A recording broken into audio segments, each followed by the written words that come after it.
Hi friends, Priyadarshini ವ್ಲಾಗ್ಗೆ ಸ್ವಾಗತ. ಯಾರೆಲ್ಲ ನನ್ನ ವೀಡಿಯೋಸ್ ನೋಡ್ತೀರಾ ಲೈಕ್ ಮಾಡಿ, ಶೇರ್ ಮಾಡಿ, ಹಾಗೆ ಸಬ್ಸ್ಕ್ರೈಬ್ ಮಾಡಿ ಫ್ರೆಂಡ್ಸ್. ಬನ್ನಿ ಫ್ರೆಂಡ್ಸ್, ಇವತ್ತು ನಾನು ಟಿಫನ್ಗೆ ಬಿಸಿಬೇಳೆ ಬಾತ್ ಮಾಡಿದೆ. ಅದು ಯಾವ ರೀತಿ ಮಾಡಿದೆ ಅಂತ ಹೇಳ್ಬಿಟ್ಟು ನಿಮ್ಮ ಜೊತೆ ಶೇರ್ ಮಾಡ್ಕೋತೀನಿ. ಮೊದಲನೇದಾಗಿ ನಾನು ಇಲ್ಲಿ ತೊಗರಿಬೇಳೆ ತೊಗೊಂಡಿದ್ದೀನಿ. ತೊಗರಿಬೇಳೆ ಮಾತ್ರನೇ ತೊಗೊಂಡಿರೋದು ಫ್ರೆಂಡ್ಸ್, ಬೇರೆ ಆ್ಯಕ್ಚುಲಿ ಹೆಸರು ಬೇಳೆನೂ ತೊಗೋಬೇಕು, ಬಟ್ ನಾನಿಲ್ಲಿ ಒಂದೇ ಬೇಳೆ ತೊಗೊಂಡಿರೋದು. ಹಾಗೆ ಹಸಿ ಬಟಾಣಿ ತೊಗೊಂಡಿದ್ದೀನಿ.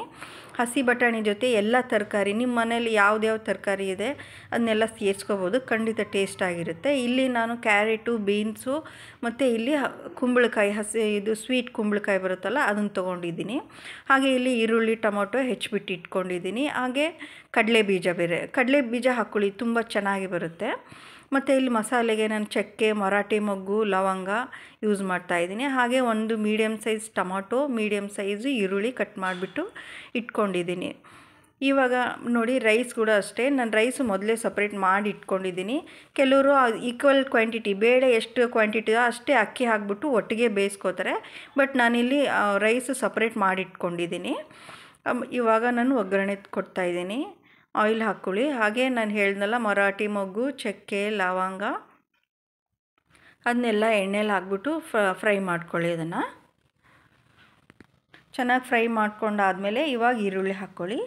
ಈರುಳ್ಳಿ ಒಂದು ಸ್ವಲ್ಪ ಚೆನ್ನಾಗಿ ಬಾಡಿಸ್ಕೊಳ್ಳಿ, ಸ್ವಲ್ಪ ಬ್ರೌನ್ ಕಲರ್ ಬರಲಿ ಅದು.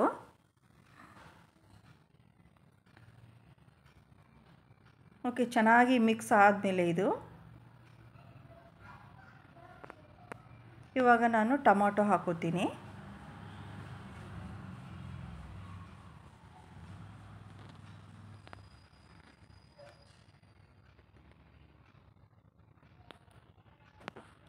ಓಕೆ, ಟೊಮೊಟೊ ಕೂಡ ತುಂಬ ಮೆತ್ತಗಾಗಬೇಕು, ಇಲ್ಲಾಂದರೆ ಹಾಗೆ ಸಿಗುತ್ತೆ, ಚೆನ್ನಾಗಿರಲ್ಲ. ಇಲ್ಲಿ ತರಕಾರಿ ನೋಡಿ, ತರಕಾರಿ ಎಲ್ಲ ಬೆಂದಿದೆ ನೋಡಿ, ಈ ರೀತಿ ಬಂದಿದೆ, ತುಂಬ ಚೆನ್ನಾಗಿ ಬೆಂದಿದೆ ಇದು ತರಕಾರಿ, ಬೇಳೆ ಎಲ್ಲನೂ ನಿಮ್ಗೆ ಸ್ಟೀಮ್ ಕಾಣ್ತಾ ಇದೆ. ಓಕೆ, ಇವಾಗ ನೋಡಿ, ಇವಾಗ ಚೆನ್ನಾಗಿ ಕಾಣ್ತಾ ಇದೆ ನಿಮಗೆ ನೋಡಿ, ಈ ರೀತಿ ಎಲ್ಲ ಬೆಂದಾಗ ಈ ಥರ ಬರುತ್ತೆ. ಇವಾಗ ನಾನು ರೈಸ್ ಮೊದಲೇ ಸೇರಿಸ್ಕೊಂಡಿದ್ದೀನಿ. ಹಾಗೆ ಇವಾಗ ಬೇಳೆ ಎಲ್ಲ ಚೆನ್ನಾಗಿ ಬೆಂದಿದೆ ಅಲ್ವಾ, ಅದನ್ನು ಇವಾಗ ಸೇರಿಸ್ಕೊತಾ ಇದ್ದೀನಿ ನಾನು. ಸ್ವಲ್ಪ ನೀರನ್ನು ಚೆನ್ನಾಗಿ ಹಾಕ್ಕೊಂಡು ಮಿಕ್ಸ್ ಮಾಡ್ಕೊಳ್ಳಿ.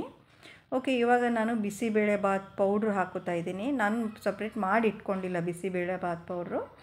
MTRದು ಬಿಸಿಬೇಳೆ ಬಾತ್ ಪೌಡ್ರ್ ತೊಗೊಳ್ಳಿ, ತುಂಬ ಚೆನ್ನಾಗಿ ಬರುತ್ತೆ ಟೇಸ್ಟು.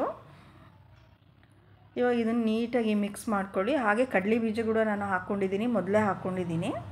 ಮತ್ತು ಇವಾಗ ಖಾರ ಹಾಕೋತಾ ಇದ್ದೀನಿ, ಅಚ್ಚ ಖಾರದ ಪುಡಿನ.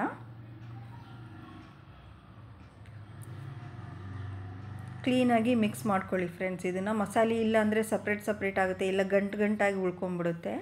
ಕ್ಲೀನಾಗಿ ಮಿಕ್ಸ್ ಮಾಡಿಕೊಂಡ್ರೆ ಅದ್ರ ಜೊತೆ ಸೇರಿಕೊಳ್ಳುತ್ತೆ, ಚೆನ್ನಾಗಿ ಬೆಂದಾಗ ಅದ್ರ ಜೊತೆ ಮಿಕ್ಸ್ ಆಗುತ್ತೆ. ಇವಾಗ ರುಚಿಗೆ ತಕ್ಕಷ್ಟು ಉಪ್ಪು ಹಾಕೋತಾ ಇದ್ದೀನಿ ನಾನು. ಚೆನ್ನಾಗಿ ಮಿಕ್ಸ್ ಮಾಡ್ಕೊಳ್ಳಿ. ಇದು ಚೆನ್ನಾಗಿ ಕುದಿಬೇಕು. ಹೆಂಗೆ ಅಂದರೆ ಪಾಕನೂ ಅಲ್ಲ, ಫುಲ್ ನೀರು ಅಲ್ಲ, ಆ ರೀತಿ ಮಧ್ಯದಲ್ಲಿ ಬರೋ ಥರ ಚೆನ್ನಾಗಿ ಕುದಿಬೇಕು. ಎಷ್ಟು ಚೆನ್ನಾಗಿ ಕುದಿಯುತ್ತೆ ಅಷ್ಟು ಚೆನ್ನಾಗಿ ಟೇಸ್ಟ್ ಬರುತ್ತೆ. ಓಕೆ ನೋಡಿ, ಇದು ಆಗಿದೆ. ಇದು ನೋಡಿ, ಈ ರೀತಿ ಸರ್ವ್ ಮಾಡ್ಕೋತಾ ಇದ್ದೀನಿ. ಖಾರ ಬೂಂದಿ ಹಾಕ್ಕೊಳ್ಳಿ, ಸರ್ವ್ ಮಾಡ್ಕೊಳ್ಳಿ. ಯಾರಿಗೆಲ್ಲ ಇಷ್ಟ ಆಗಿದೆ